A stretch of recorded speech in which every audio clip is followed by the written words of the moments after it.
Hi, it's Kathy Baldwin, and welcome to Unlearn the Crap and Level Up. In today's episode, I sat down with Cori Myka. I thought we'd be talking about confidence and self-worth, and we did. But what made this conversation unforgettable was just how she brought it to life through her work teaching adults how to swim. Think about that for a moment. For so many people, stepping into the water isn't just about swimming. It's about facing fear, the fear of sinking, the fear of losing control, the fear of being vulnerable. And Cori shows how those fears in the pool are the exact same fears that show up in everyday life. Cori shared how she had to unlearn the belief that it's wrong to shine, to toot your own horn, or to claim the space you deserve. That conditioning made her play small in every part of her life. But the very process that she uses to teach her students, learning to trust the water, trust themselves, and move through fear, is the same process she lived to finally step into her own power. And what I love most about this episode is how clear it becomes that everything connects. The body, the mind, the energy, the stories we've been told. And when you face fear in one area, even in the water, it ripples out into every other part of your life. Welcome to my conversation with Cori. Welcome to Unlearn the Crap TV with your host, Kathy Baldwin. Unlearn the Crap TV is more than just a show. It's a movement towards breaking free from the disempowering structures designed to benefit the few at the expense of the many. It's about education, healing, and unlearning the detrimental beliefs that have been ingrained in society for generations. So now, please welcome the host of Unlearn the Crap TV, Kathy Baldwin. Welcome to Unlearn the Crap and Level Up. Your soul is calling. On today's show, we are going to address the crap that we've been taught, the conditioned responses and automatic programming that goes into the way our lives roll out, the things that create the disempowerment, the struggles. And we're also going to talk about how that crap becomes a physical component into our life because we are biochemical, electromagnetic, interconnected, interrelated beings. And everything affects everything, both internally and externally, both physically as well as emotionally and energetically. We are going to address the crap that gets in the way of you living your very best life. My name is Kathy Baldwin. I am your host and your guide. And today's guest is Cori Myka. And we are going to hit some pretty cool topics today. Welcome, Cori. Thank you for being here. Thank you so much for having me. I'm delighted to be here. Cori, you heard what crap is about. You know the premise of what we discuss here. What crap did you need to unlearn so that you could level up? What I needed to unlearn is that it is okay and actually super useful to toot my own horn. Ooh, toot toot. Yes. Yeah, I mean, I was always taught really to play small. I was taught don't think too highly of yourself, like go out and succeed and you should do good things in the world and good grades and all this, but don't be too conceited about it or self-aggrandizing about it. sort of don't toot your own horn. And, this just made me play small, both in my professional life, in my personal life, my parenting life. Like, it doesn't give me this foundation to stand strong on. Like this idea that being conceited or tooting your own horn is about putting somebody else down, which is so not true. It's really about having a strong foundation for yourself to show up as yourself, to make your contribution into the world. So yeah, it really came to me when I worked with another person, and I would give all the credit to that other person. Like, I'm really amazing at the work that I do because somebody else like trained me or taught me or developed it or something like that. I had no sort of self-possession of the idea, like, okay, yeah, you go out and you learn something, but I still delivered it to the world, right? Like, my contribution was significant. There's lots of people who learn lots of things, but they don't go back and contribute it. Like, my own unique way of contributing it back to the world. I had no concept of how useful and how important it was for me internally to be able to stand up and say, no, it's okay to toot my own horn. This is a really good thing. It will help up level me. Yes, yes, yes, yes. Okay, perfect segue. Cori, could you please tell everybody, now that you've unlearned that crap, how you level up and how you serve this world? Well, one of the big ways, I mean, there's more multifaceted, but in my work, how I really serve the world is I teach adults to have confidence in deep water. And so teach people how to swim. And really, that's the key thing, is this: people have a desire to do something like learn to swim, but we always talk about, like, well, but how do you want to feel when you're doing it, right? I want to feel safe and confident. It comes to this internal way of being. It isn't just like doing the thing.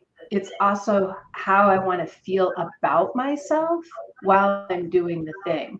And so this is this real key piece of, for me to show up as a teacher, okay, do I want to be this teacher who's kind of nervous and like giving credit to other people and turning it away? Or do I want to be able to show up with the calm confidence to be able to deliver that to my students so they can have that in their own lives? So it's this multi-layered way of being that was really my up-leveling as a teacher, as a business owner, to be able to up-level my business and to reach and impact more people. Yeah. And that is exactly why I knew you were going to be a perfect guest on this show. Thank you for coming. I want to come to one of the things that you started with which I think is so, so important that we all talk about: tooting your own horn. That is absolutely part of the crap that we were taught. Don't self-grandiose. Don't own your own genius. It is conceited. You are as if us owning who we are and where we have our own gifts diminishes anybody else around us.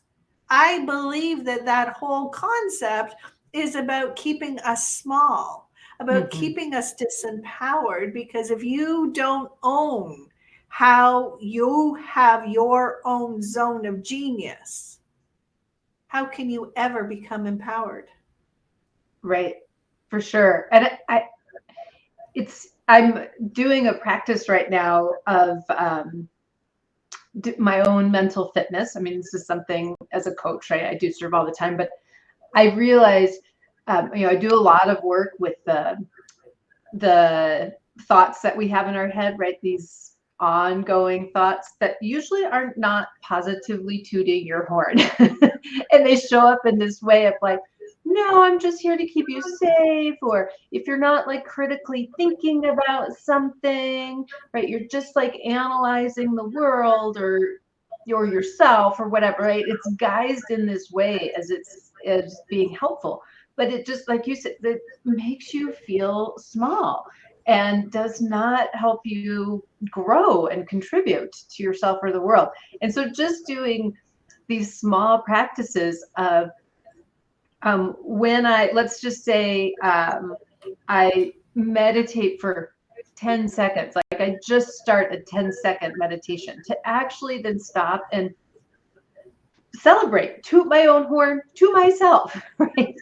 And feeling the dopamine hit in my brain, like, oh, that like actually feels good, instead of the other side of just letting that, well, you should do it for this long and you should do it like that, right? That analyzing, that quote unquote analyzing part. Should. Yeah. So, Yeah, should. So great to toot your own teeny tiny horn for yourself, even. Well, I'm not sure it should be teeny tiny, because it is a fact. And if we look at our zone of genius as a fact, not narcissistic, if we just look at it, it's a fact, I'm wearing a red shirt. If I had the belief that wearing red was wrong, or it was too showy, or I had any other really weird beliefs about the color of my shirt, I would be feeling uncomfortable wearing a red shirt. Right? Yeah, for sure. Even though it's just a fact, it's just a circumstance in the world. Red shirt. Yeah. And so one of my zone of genius is I am curious. And because I'm curious, I want to learn everything. I want to learn everything about the people I'm talking to, about every subject that we're involved in, which is why this show is so diverse. And so me owning my curiosity and my intelligence, for so long, I was afraid to let people know how smart I was, because it came across that other people who didn't feel as intelligent or as capable in their own intelligence, that they would feel insecure in themselves. And I was more concerned about other people's feelings and their experiences, rather than just owning, yes, I'm smart, I'm intelligent, I'm educated. For sure. Well, and I just love that piece that you say you were more concerned with other people's experiences, as if your the circumstance of you affects somebody else's experience, right? Because our own experiences is, as you described it with the red shirt, it has to do with how we make our own meaning in the world. And that's for other people to be able to understand for themselves and empower and choose for themselves. Yeah, of the meaning that they make out of things. Yeah. But I always find it very interesting in our classes that people have this, what I would say, a very narrow view and focus of what buoyancy looks like in the water, how they're supposed to float in the water, that everybody's supposed to be horizontal to the surface of the water. And you get into this class of 4 or 5 people, different bodies, they all kind of do it differently. And it's very normal, because it's just a factual thing. It's like gravity, buoyancy, gravity. It's just a neutral circumstance of how it is in the properties of water. And yeah, you do find people wishing then suddenly to be, well, I was going to say to be like somebody else's body. There's a lot of that in the world, but you have men looking at women suddenly wishing they were more like women, which is not something you see very often, because women, they float more than men do as a general rule of thumb. And so it's just sort of interesting how people then leaning into the curiosity. Wait a second, do I really want to have the body of a 60-year-old woman? Wait, no, I'm a 29-year-old male. Like, no, I don't. So then it opens their brains like, okay, I need to get, like you say, curious here. What is going on here? And oh, this is just how it works. So it's a nice opening to let the water just be very neutral for people to be curious about. And so much joy comes out of that. Oh, what a beautiful metaphor. First of all, you were talking about how we can have judgment on ourselves by going into comparison, even in an environment where it is a very personal experience. You're learning to swim. Your ability to swim has nothing to do with the people around you. Your ability to swim and be in the water is only your experience. And yet you're finding people were still having judgment and comparison. Oh, so much so. We're so trained for it that there's a right or a wrong or a good or a bad versus no, it just is that your body in the water mixed like this and it's great. And that's all we need to know about. And that's all we need to discover. But yeah, we're so binary in our thinking of that there's a right way and a wrong way of how things happen instead of everybody has a way and it's all good. It's about just understanding what that is. And there's enough. Yeah, when you look at a pool of people, literally putting people in a pool, they're all slightly different. There's a slight nuance to everybody's body.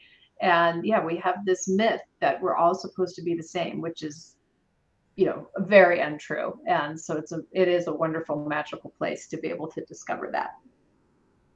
This is why I was so excited to have you on the show, because the life experiences of this example, it showcases so many different areas in our lives. There's a couple of things that you talked about that I want to circle around to.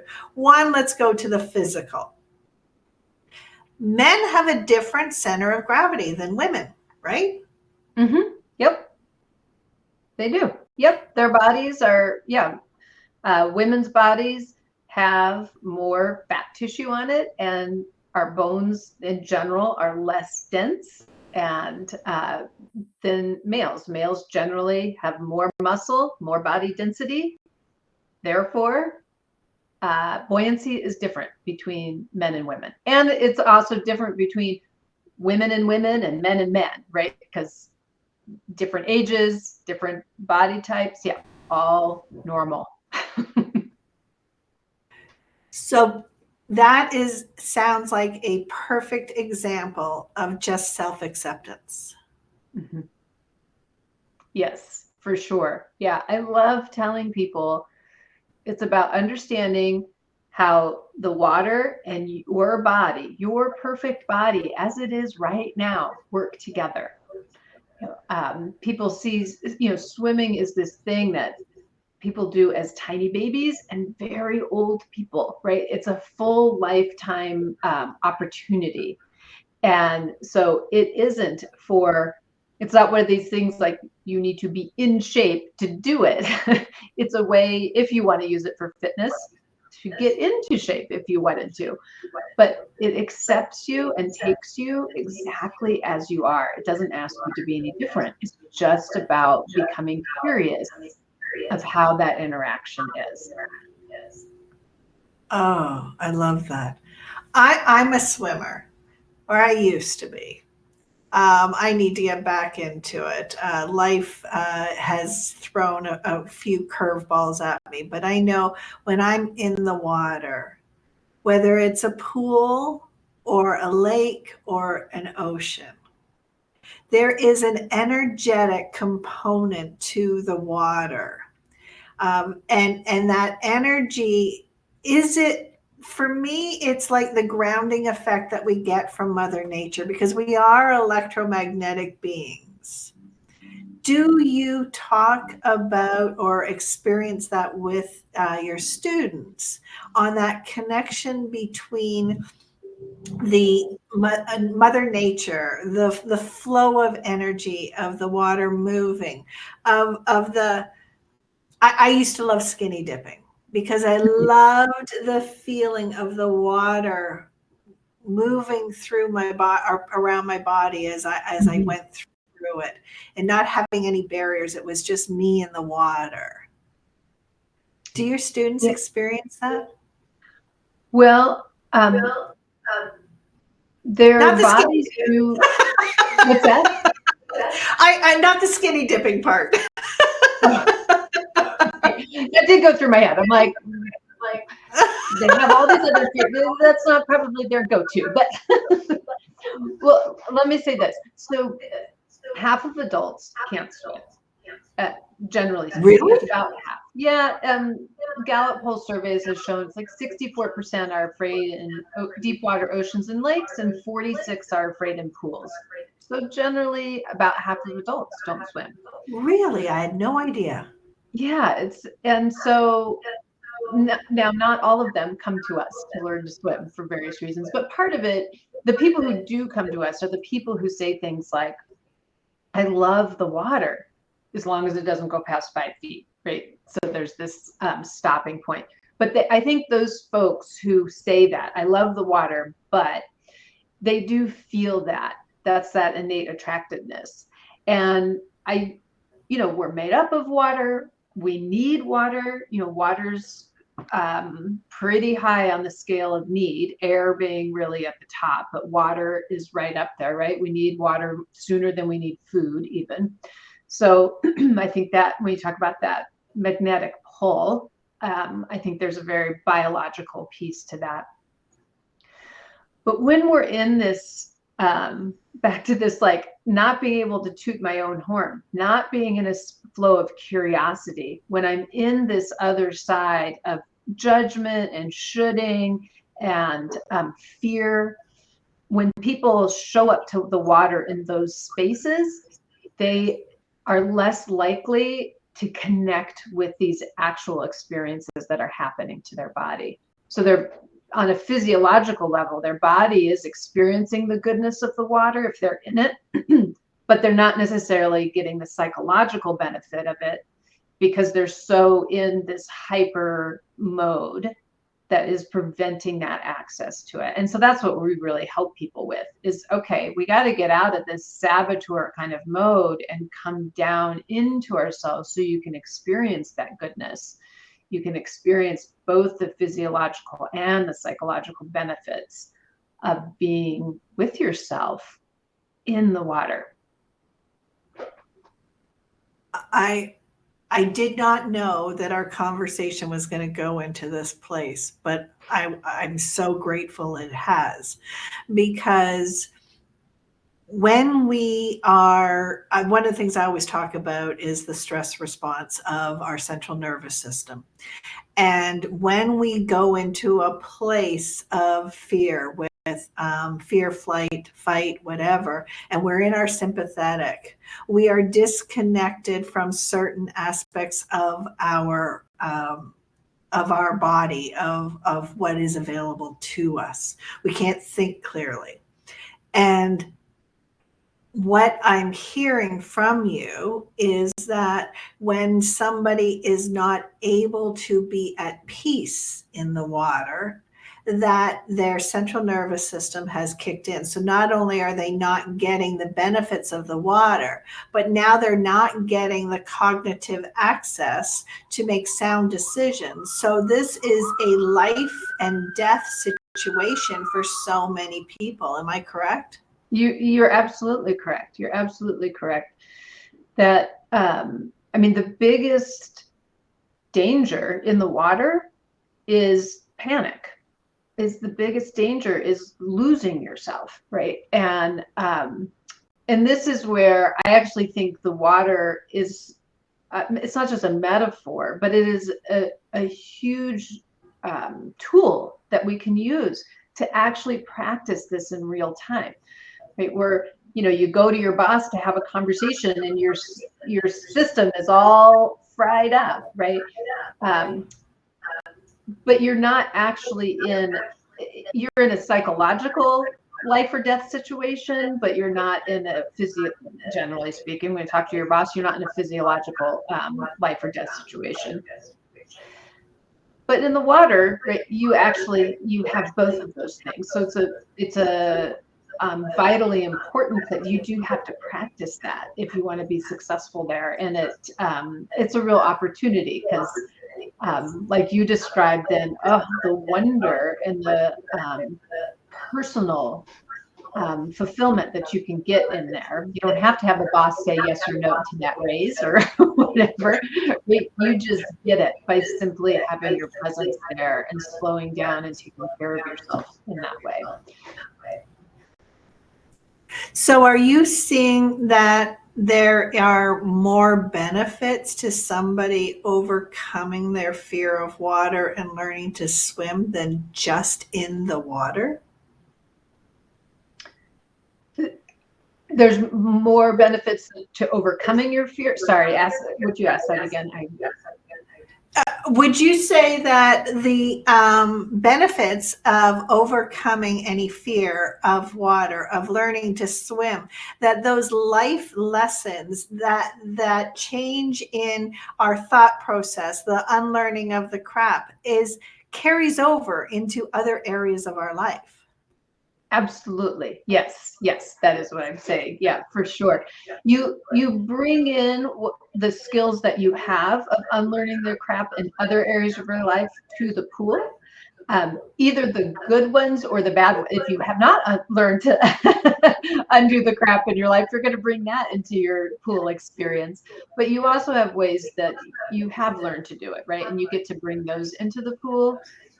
Then you get to practice it in the pool, develop it in the pool, and yes, take that out into your life of seeing, gosh, I literally was afraid for my life, right? Or literally couldn't go love myself in the water or really connect or feel safe in the situation. And I've learned how to do it. How to have it come from me, not from an external source. And that does give us that confidence to be able to do it in other places. I do get stories all the time like, quit that job, ended that relationship, went on that vacation and had fun. Wow. We do, have those stories. Thank you for sharing that, because that ties to how I opened this episode, where everything is interconnected. And if we're having an area of our life that is disempowering us, if we have this belief or this thought, I can't swim or I'm in danger, that these thoughts carry over into our identity of who we are, and it carries over into other aspects of our lives. So if people say, you know what, I can go my whole life without ever overcoming this, but they don't understand that the very fact that they're carrying this disempowerment is actually affecting every area of their life. For sure. Yes, it definitely does. Because it takes energy. It takes energy to avoid these things or to hold them at bay. Or it takes work and takes energy to be able to do that. And again, that narrative voice, right? It just strengthens that narrative voice, which you will then we can apply to every any other area of our life. Absolutely. There's two stories that I wanted to talk about that are not necessarily about personal empowerment, but they're water related. So I thought you're a perfect person to bring these stories to the show with. Great. One of them is it was a snippet of a commercial of a TV show that I saw. And we get life lessons from so many different places. But this little commercial, it was a dystopian show. And they were standing on a cliff, and there were these people there. And this wise older person said to this new indoctrinate or this new initiated, it'll all depend on how you handle this. And the woman pushed the person over the cliff and into the river. And at first, the person in the river started to panic and flay And all of these, it was very dangerous and chaotic. And you could see the moment where in their mind it was, how am I going to handle this? And they stopped fighting the current. Mm. And they just went. And now it became peaceful. And now everything became aligned. And so every time I find myself or working with people, and you find that chaos and that struggle and that fight for survival, and if we just stop and allow and receive. Mm-hmm. Is that some of the beauty that you see when you help people transform, is that they are now able to go with the flow better in their lives? For sure. For sure. I mean, that is such a, it's a good image that you painted there. And it, I mean, from a very factual standpoint around being in the water, like people talk about rip currents. The biggest problem with the rip current, a current, is where it takes you out in the ocean. And it's the idea that people then are trying to fight that current and come back. It's not like the water works differently 100 feet from the shore than it does, 10 feet from the shore. The water actually works the same. You can work the same. You can still swim if you're 100 feet away from the shore versus 10 feet away from the shore, but it's the mentality that goes with it. And when we stop fighting it, we find out, oh, there's easier ways to come back into the shore. You don't want to try and fight upstream. It's not going to work. That's a circumstance. It just doesn't work. And I'll say too, in case people's thoughts are like, yeah, but you need to be alert to certain things. And it is true. I mean, if somebody pushed you off of a cliff into water, having that system of alert turn on is actually useful. And it is a normal thing that our bodies do. But then the problem is we stay in that mode, as you say, for too long. And so having that practice to, what is it that I need to come in, focus? And, we tell people in swimming, you want to take stock of your air. Your job is to feel the air that you have.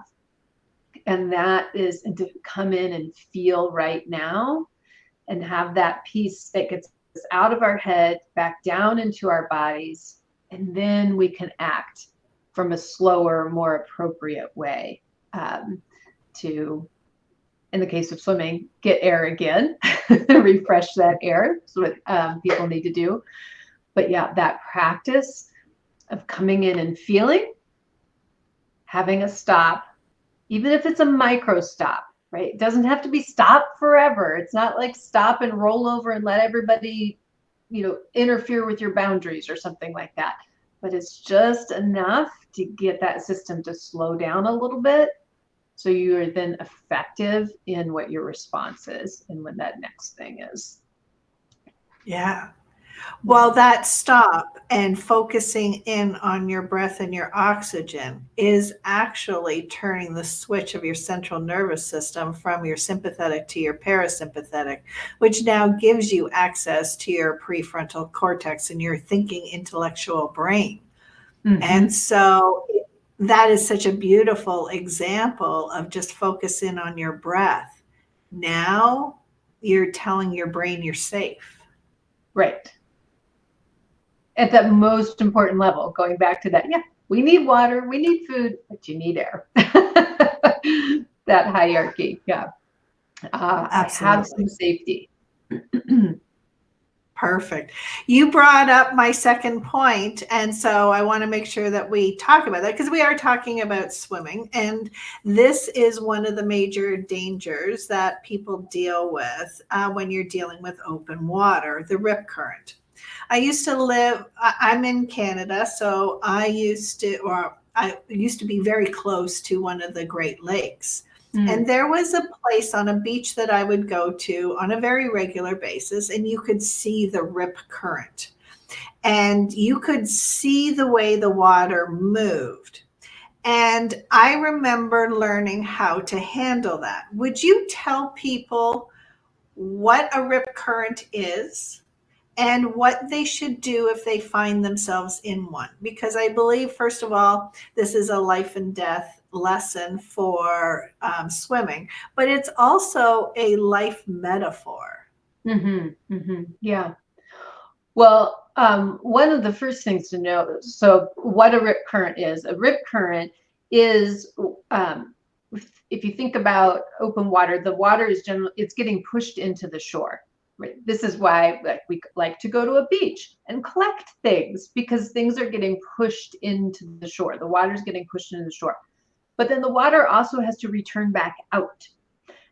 So the rip current is where the water is going back out.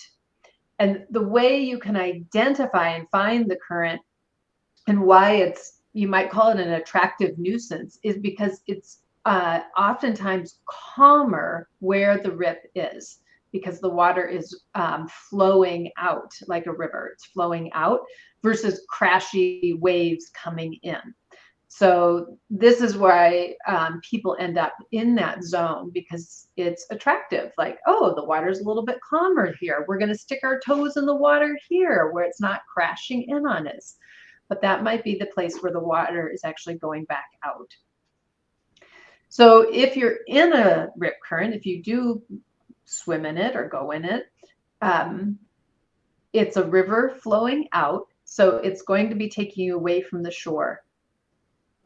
You don't want to then think, I just am going to turn around and swim back into the shore, because it is, I don't care how good of a swimmer you are. I'm an excellent swimmer. You can't outswim a current. I mean, a very, very slow current, maybe, but not, most currents, you can't outswim it. It's like your earlier example of being pushed in a river. You have to go with it. You have to allow for it. So the way then, as I described, it's flowing the water out, but most of the water actually flows back in. You can kind of think of it like a mushroom. I mean, it kind of looks like a mushroom where it goes up the stem and then flows over on the sides. So we actually swim parallel to the shore to be able to come out of it and to come slowly back into the shore, kind of as a diagonal. But you allow yourself to, or spit out the top of the rip, so that you can, I'm trying to describe it. If I keep waving my hand around, but if people look it, you can't see my hand waving around. How do I describe this? But yeah, so that you go over the side of it and you come out. It's not like it takes you from the west shore. I mean, we were talking about the Great Lakes, from the west side of the lake to the east side of the lake. It doesn't go that far. It mushrooms over. There's a stop to it. And so when we're in that place, that's when you can make your way more parallel, diagonally back into shore. So the visual that you were describing of the mushroom, what I was seeing is the closer it is to shore, it is the strongest it is, because that's the point of it turning around. And just like anything, when it gets into a larger mass, it dissipates, right? So that's what's happening, is the farther away from shore, the strength gets dissipated, and that becomes the place where we no longer have to fight the current. Yeah, I hadn't thought about it in those terms, but I think you're right. And it's the other piece, around the rip current, the water's getting pushed back in. So it's this cycle thing that's happening. So once you get to let's say the top of the rip current, the water is then cycling back in towards shore. That's where it sort of opens up like a flower or top of a mushroom. But yeah, so you have more access to be able to go with that flow, the flow that's pushing the water in versus the flow of the water being pulled out. Okay, so one of the things that I talk about all the time are universal laws. And I talk about the law of rhythm. and that everything has a cycle and a wave. And so Mm. what I just heard you describe was going with the actual rhythm of the water. And that Mhm. when the water has a strong force taking you out, you can't outswim it. I love those words. You can't outswim it. So you allow and you go with it until you can get to a place where now you go with the flow of it coming in.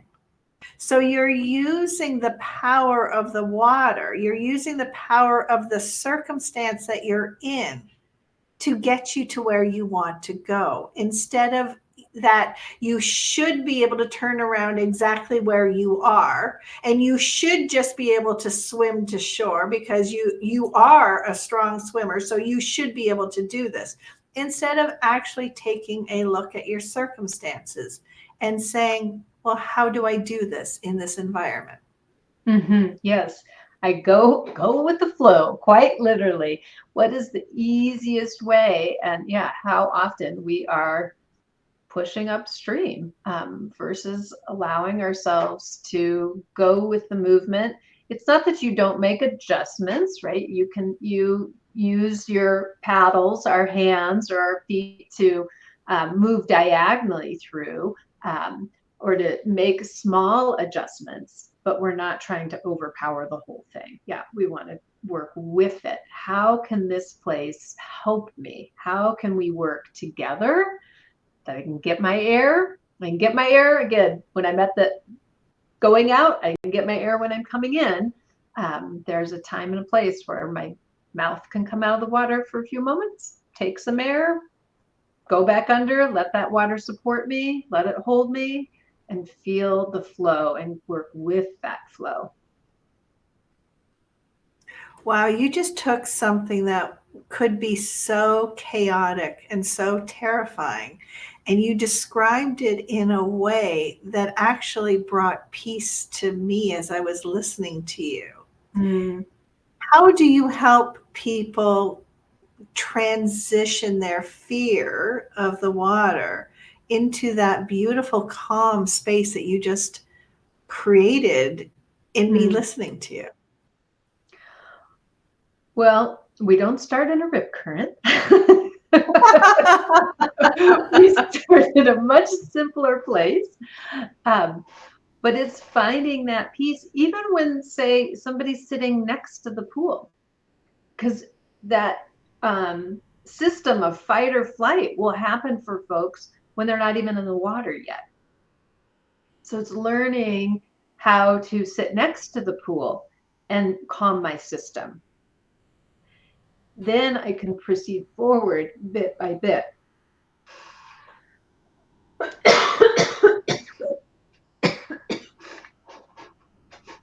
I can edit, don't worry. Yeah. Take a drink of water.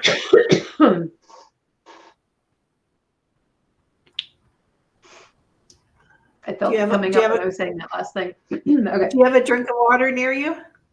I do, but I'm going to hang on because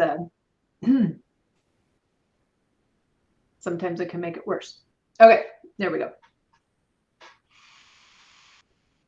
So we're just going tiny bit at a time. So as we were talking about that rip current, right, it's slowing down and feeling what is. And in that case where I was kind of describing, we're going to go with that flow. When we start with students, it's coming in and seeing, I know how to breathe sitting next to the pool. I am safe sitting next to the pool, and waiting not till we're having just the cognitive experience of that, but the actual physiological experience of it. And that's really vitally different. That most people are saying like, well, you ready again? Okay, yep, I'm ready, right? But their physiology isn't actually attuned to what they think they should say, right? I paid for a swimming lesson. I paid to be here. I got into this swimsuit, right? I've done all these things. I have all these expectations, back to the shoulds. So I'm going to do it. I'm just going to do it. Yeah. but we're really slowing folks up before we even get in the water. No. We actually want to tune in to that very quietest place of yourself, that very tender place, and see, is that place ready to get in? Is it showing up in the physiology of your body? Is it all attuned? And when it is, then we can ask the question, do I want to get in? And we can feel this oneness with ourselves, right? And so it's going each tiny step at a time that we're more concerned with this alignment than we are with doing the action step. Because we know people can swim, we know that we can figure out the steps, but it's this alignment part that is what's so foundational and missing for folks. Oh, I'm so glad you said that, because it is alignment in every area of our life where we are empowered. And the example that I always use is a food processor. And until that food processor locks into place and all of the pieces are in line, we can push all the buttons and we can do all the things and nothing works. And so you just gave a beautiful recipe on how to create alignment in any circumstance, to face any challenge, to face any fear, whether it is water or any other area of our life where we are in a situation. When we come back to ourself, when we come back to our inner knowing, we align ourselves to say, yes, I am safe, I am breathing, I am in control, and it doesn't matter what's happening around me. Inside is where the power is. For sure. Yes. That's where the power is. It's where your knowledge is. It's where your truth is. It's where you get back to that beginning here, where you get to toot your own horn. I feel good about myself for being myself and having this wisdom and oneness. Yeah. And it's good. I love that. Can you tell me whether we all innately know how to swim, and that it's just crap that has gotten in the way of our beliefs that we can't? And the reason I'm asking this question is because you brought up the fact that babies to old people.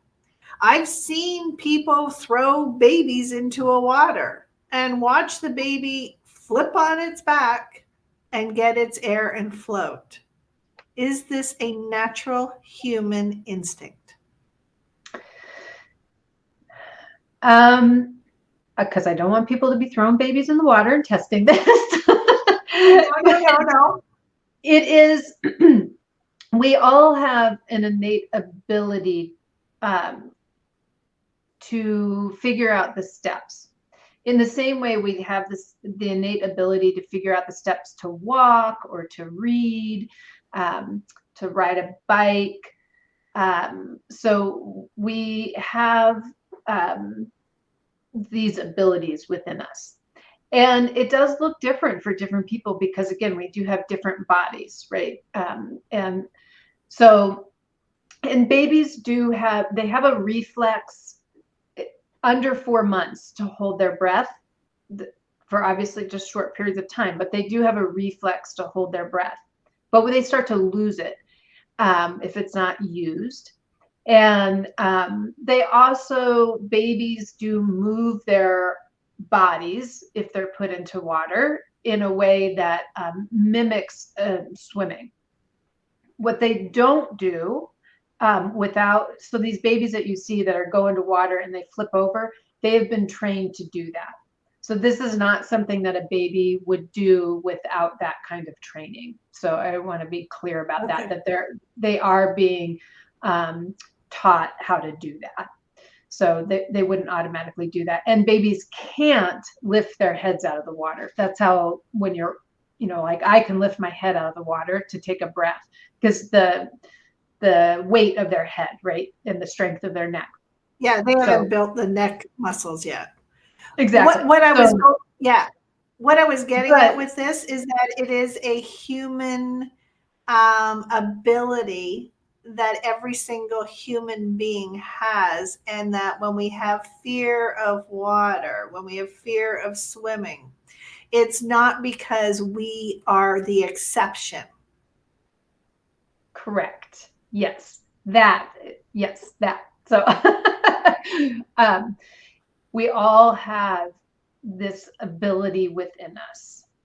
And yeah, I mean, again, I think I relate it to something like reading or walking. When we're put in an environment where we are safe to discover what our bodies and brains are capable of doing, then there's so much available to us. But it is in the ways that we put limitations and fears and doubts on ourselves, right? That or we take on too much. I think that's the thing, like with that baby, you're not going to just throw the baby in there without some safeguards. Same with as an adult, as a swimmer, you're not going to just throw yourself into the middle of the Lake Michigan or something like that. You're going to give yourself steps, and you get to call yourself a swimmer along the way, just like we call children readers when they're on the way with their little board books. And that's part of the process, right? To go through the identity. Mm-hmm. Yes, identity changes who we are when we can articulate, I am a swimmer, instead of I am afraid of the water. Right. Yes. My father had a traumatic incident when he was a child, and he was very afraid of the water, and he felt he couldn't swim. But yet he made sure that we always had a swimming pool in our backyard. And the rule that he had was I was not allowed to go into the deep end until I could swim 2 lengths crosswise, which meant in his mind, it didn't matter where I was in the pool, I would be able to swim enough to get to the edge. And as you were talking about how people overcome this, I was remembering him swimming in our pool, and he was doing lengthwise laps, but he was swimming along the edge of the pool, not in the middle, so that at any point he could reach up and he could grab. And that was how he created his safety and his security. And what I was hearing you talk about is taking people to this place where they could create their own safety internally rather than from the edge of the pool. Yeah, well, and it starts with, it's very simple in terms of like your dad, if he were able to acknowledge that he's the one who created that safe space to use the tool of the side of the pool. The side of the pool never, ever, ever knew when he needed to take a breath. But him being enough self-possessed to say, it's time for some air. What's the easiest way to get air? I think I'm going to use this wall right here to get the air, right? He's the one who went through those steps. He's the one who did it. Therefore, the safety was residing in him. I'm going to guess that he had a narrative that said, I'm safe because of the wall, because of this outternal thing. He didn't toot his own horn to say, no, I'm safe because of what's going on in me. And I use the available tool to me. And I set myself up in a place where I created multiple ways to get air. Maybe he knew how to pop up or turn over as well, but he also had this other means to get air. It's because of him. And his own self-awareness and being aware of what his needs are and making sure that he was addressing his own needs so that he could do the things he wanted and keep himself safe. Right. Yeah. And when people switch that narrative and switch the, oh, I'm the lotus of the safety. That's when you start to be able to release something like the wall, right? That even if he stayed right next to the wall, he would be more self-possessed, and he would be able to probably take more ownership over the other ways. Over time, you would develop other ways to get air. And if you kept in that pathway of, that's in my locus of control of how I get air, it's not the wall, he probably would have naturally started to gravitate a little bit away from the wall because the focus was in him, not in the wall. Oh, I love that. Cori, would you tell people what your best advice is if they're feeling a fear of the water, and who and how you can help people? Yeah. So my best advice is to take it very slow and lovingly, right? To slow down and honor the things that you're concerned about, because those are the questions for you to discover and play with and to get curious with. We don't need to reject those. We invite those questions in to see, what is it that I need here? And how could I take care of myself in this way?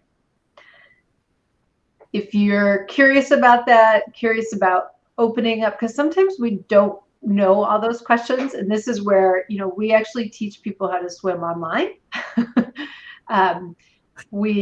Because it helps them to be able to open up to some of these questions and to discover and to see what the tiny steps are. So you can find us at adultswimlesson.com. That's the way if you want to know about learning to swim online or learning to swim on retreats. Then we also have all of our social media, which I do lots of videos to help people craft a new image of what learning to swim can look like. And that's Calm Within Adult Swim as our social media handle. Thank you so much for bringing your perspective and your insight into Unlearn the Crap. One of the greatest things that I learned in my life was that we can get insights and revelations from different areas of our life that we would never have thought about. Other businesses can provide insight to our own business, other aspects. And this conversation about adults learning to swim and adults learning to swim online, which are a lot of crap beliefs that we have come to believe that is not possible. But all it is a set of beliefs that once we challenge them, we can take these lessons, apply them to our lives, and bring our locus of control where it belongs inside of us so that we can level up and live our best lives. So true. So true. Thank you so much for this conversation. It was great. Thank you so much, Cori. And until next time, continue to challenge everything so that you can achieve anything, because your soul is calling and the world is waiting for you. Thank you for listening to the Unlearn the Crap and Level Up podcast. If this conversation spoke to you, please like, share, comment, subscribe, and leave a review. That simple act helps amplify this important work of unlearning the crap that holds us back. This show is built on the foundation of my 3 books: Unlearn the Crap and Level Up, Your Soul is Calling, a roadmap to release what no longer serves you. How I Unlearned My Crap, which is my raw story of breaking free and the patterns that I needed to unlearn. And the 3rd book, The Unlearned Life, an AI-powered ritual system for truth transformation and personal empower. If you're a podcaster or you want to be, this is for you, because 85% of podcasts fail. not because of the message isn't powerful enough, but because the back end can be overwhelming. I created the Finally Podcast automation system so your voice doesn't become a statistic. Your message is too important to be silenced by burnout, tech chaos, or even wasted time. My mission is to support not only my guests and you, the audience, but also every podcaster who's ready to level up. So until next time, keep unlearning, keep leveling up,